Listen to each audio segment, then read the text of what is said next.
जय हिंद। आज हम लोग क्लास 10th के चैप्टर 14 का बेसिक का अध्ययन करेंगे। तो बेसिक में सबसे पहले हम लोग सीखते हैं कि सांख्यिकी किसे कहते हैं, उसको समझते हैं। तो सांख्यिकी समझने से भी पहले हम सीखते हैं आंकड़ा के बारे में कि आंकड़ा किसे कहते हैं, ठीक ना। क्योंकि पूरा सांख्यिकी चैप्टर में हम लोग आंकड़ा का ही अध्ययन करेंगे। तो सबसे पहले समझते हैं कि आंकड़ा क्या होता है। तो देखिए आंकड़ा क्या होता है, ध्यान दीजिएगा। आंकड़ा इसको समझते हैं, ठीक है।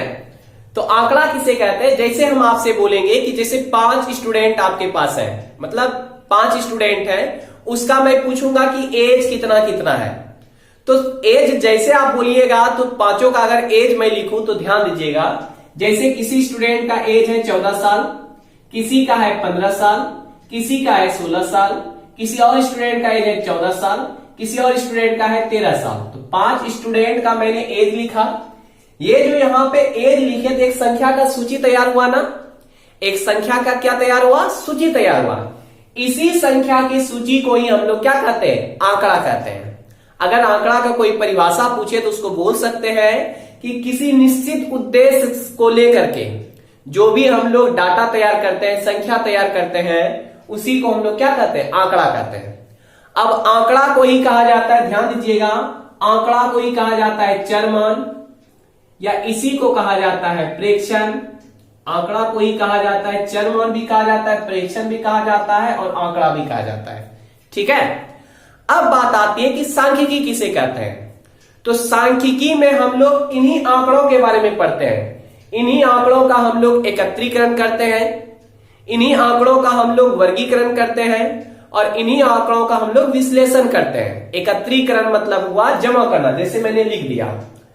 अब वर्गीकरण मतलब डाटा हम लोग बांटेंगे कि किसका एज कम है, किसका एज अधिक है, और इसका विश्लेषण करेंगे। विश्लेषण मतलब इसके बारे में डीपली जानकारी हासिल करेंगे। तो ये सारा चीज हम लोग किसके अंतर्गत पढ़ते हैं, सांख्यिकी के अंतर्गत। किसके अंतर्गत पढ़ते हैं, सांख्यिकी के अंतर्गत। अब बात आती है कि सांख्यिकी किसे कहते हैं, इस चीज को समझते हैं। तो देखिए अभी हम लोगों ने क्या जाना कि आंकड़ा चरमान प्रेक्षण का ही अध्ययन किसमें किया जाता है, सांख्यिकी में किया जाता है। तो नॉर्मल सा हम परिभाषा बोल देंगे सांख्यिकी का कि गणित की वैसी शाखा जिसके अंतर्गत हम लोग किसका अध्ययन करते हैं, आंकड़ों का अध्ययन करते हैं। जिसके अंतर्गत हम लोग किसका अध्ययन करते हैं, आंकड़ों का अध्ययन करते हैं, उसे सांख्यिकी कहते हैं। एक नॉर्मल परिभाषा हो जाएगा, आंकड़ों का ही डिटेल से हम लोग अध्ययन करते हैं इसमें। तो सांख्यिकी किसे कहेंगे, तो गणित की वैसी शाखा जिसके अंतर्गत हम लोग आंकड़ों का अध्ययन करते हैं, उसे सांख्यिकी कहते हैं। तो चलिए इसका डिफिनेशन लिख देते हैं। तो डिफिनेशन हो जाएगा इसका, गणित की वैसी शाखा, गणित की वैसी शाखा, वैसी शाखा जिसके अंतर्गत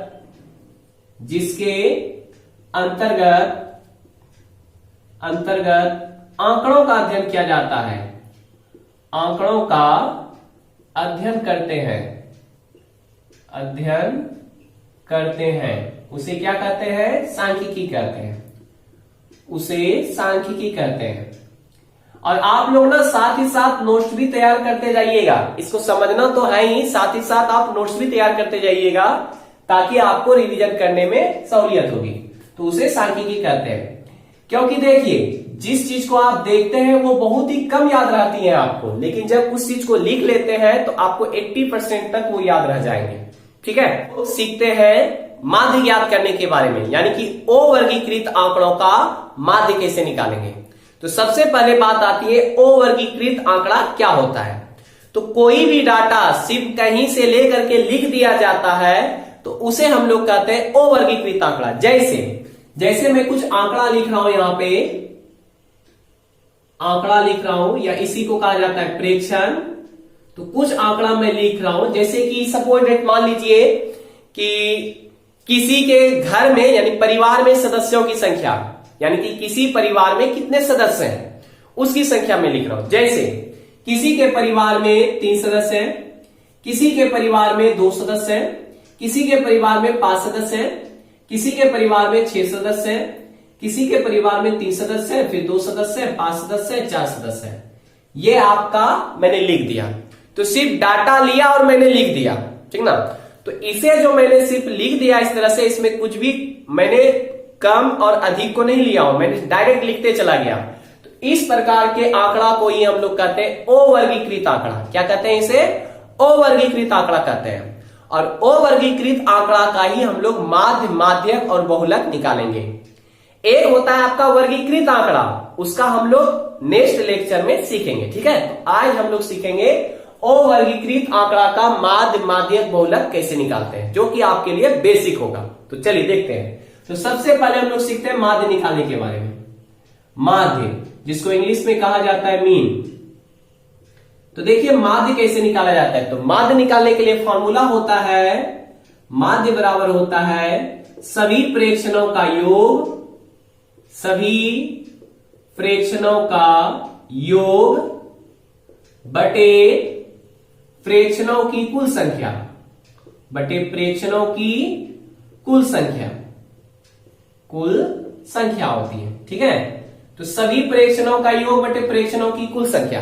तो सभी प्रेक्षणों का योग मतलब क्या हुआ? जितना भी आपके पास ये प्रेक्षण दिया हुआ, इसी को तो आंकड़ा को ही तो प्रेक्षण कहते हैं। तो जितना भी प्रेक्षण दिया हुआ उनका योग करेंगे। योग मतलब क्या हुआ? सभी को जोड़ेंगे और जोड़ने के बाद प्रेक्षणों की कुल संख्या से भाग देंगे। तो जितना प्रेक्षण होगा तो सबको जोड़ने के बाद जितना आएगा उसको ऊपर लिखेंगे और प्रेक्षणों की संख्या जितना होगा उसको नीचे लिखेंगे। जैसे कितना प्रेक्षण है यहाँ पे?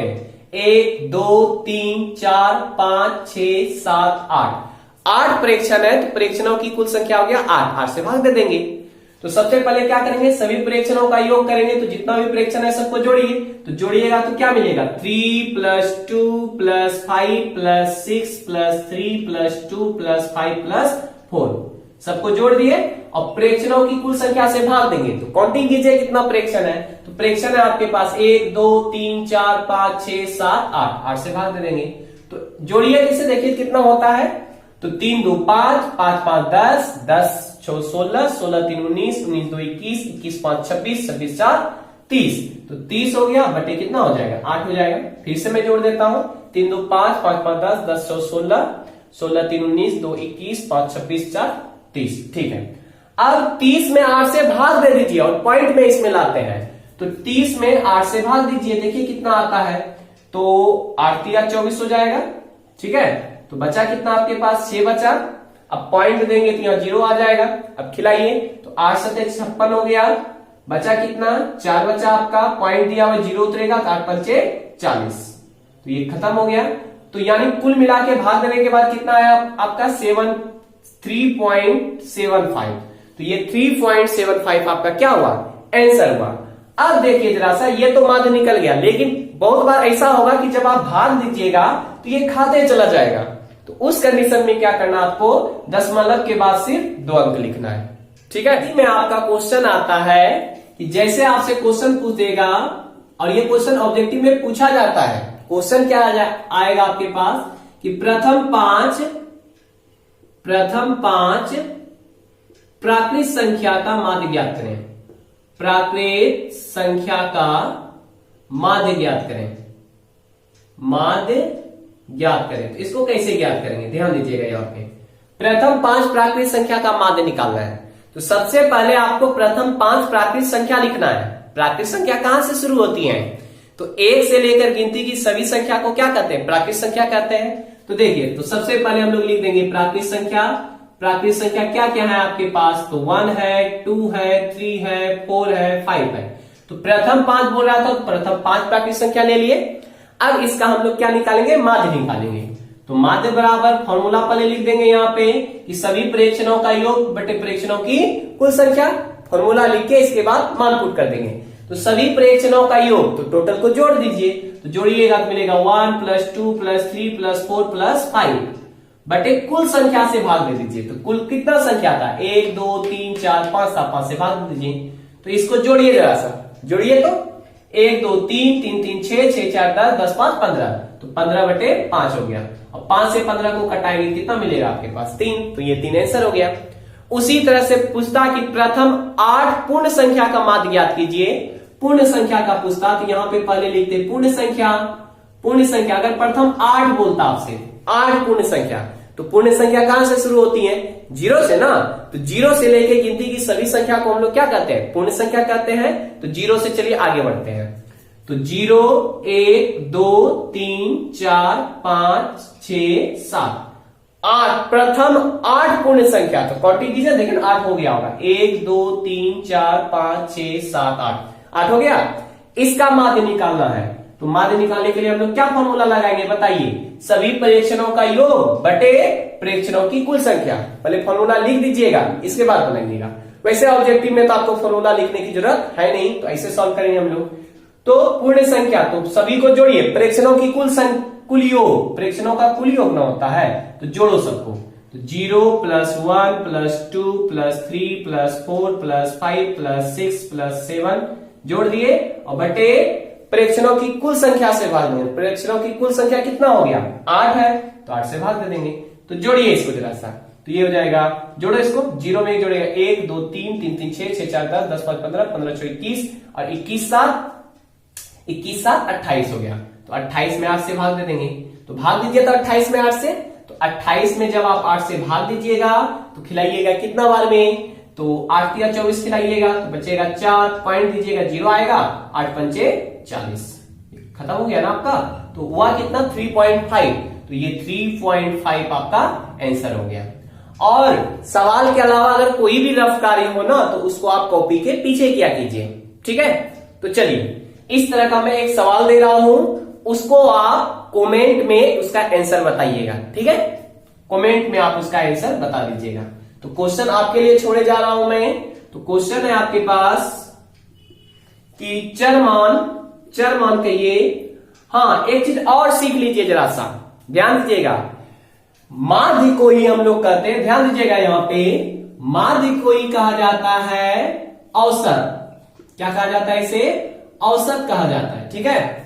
माध्य को ही क्या कहा जाता है, औसत कहा जाता है। इस चीज को याद रखिएगा, माध्य को ही क्या कहा जाता है, औसत कहा जाता है, एवरेज कहा जाता है। तो जब औसत भी निकालने बोलेगा तो आप यही कार्य कीजिएगा, ठीक है। जैसे मैं सवाल ही दे देता हूं आपके पास कि चर मान 7 8 6 5 7 6 5 के औसत ज्ञात कीजिए,